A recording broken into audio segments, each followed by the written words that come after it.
जानाय हाबाफारि बेखौ लानानै आङो दिनै दसे समनि थाखाय बेयाव बेरायफैदों।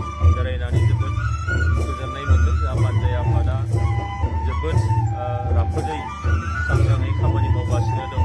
बिथांमोनहा 9 जानुवारिनि सिगां गासैबो हाबाफारिखौ थामथिमखौ बिथांमोना निस्सय खालामनो हागोन बेखौ मिजिं खालामदों।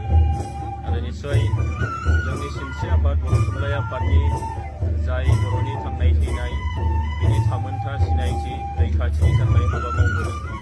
थुनलाइनि गेजेरजों बर' हारिखौ फोजौलांनायनि थाखाय थांनाय गोलाव 25 बोसोरा हाबा मावबाय थादों।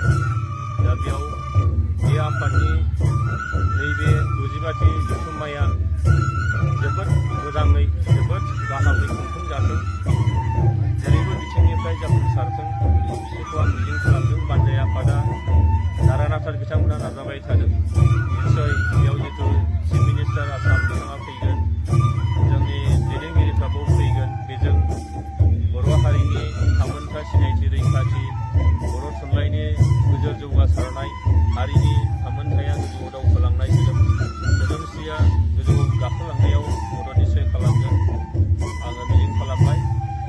जोंनि मोसाखावरिफ्रा जोंनि हारिमुखौ दिन्थिनो थाखाय नारानाथा नाजाबाय थादों।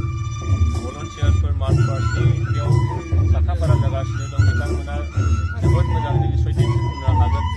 बानजाय आफादा सिकिउरिटिनिफ्राय लानानै जोंनि डेलिगेट्सफोरनि फारफ्रोम बिथिंनि बिथांमोनखौ बानजायनायनि थाखाय जानाय लोंनाय थानाय जेरावबो जाहाथे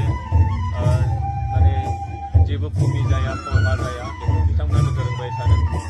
एक्जिबिसननि थाखायबो दिनै एक्जिबिसन साब कमिटिया खामानिखौ मावबाय थादों। बेयाव गोबां जोंनि बिजाबफोरजों लोगोसेयैनो बर' हारिनि जोंनि जानाय लोंनाय थानाय गासैनिबो थाखाय बेफोर दिन्थिफुंनाय निस्सय जागोन। मोसानाय बेयाव थाबाय थागोन।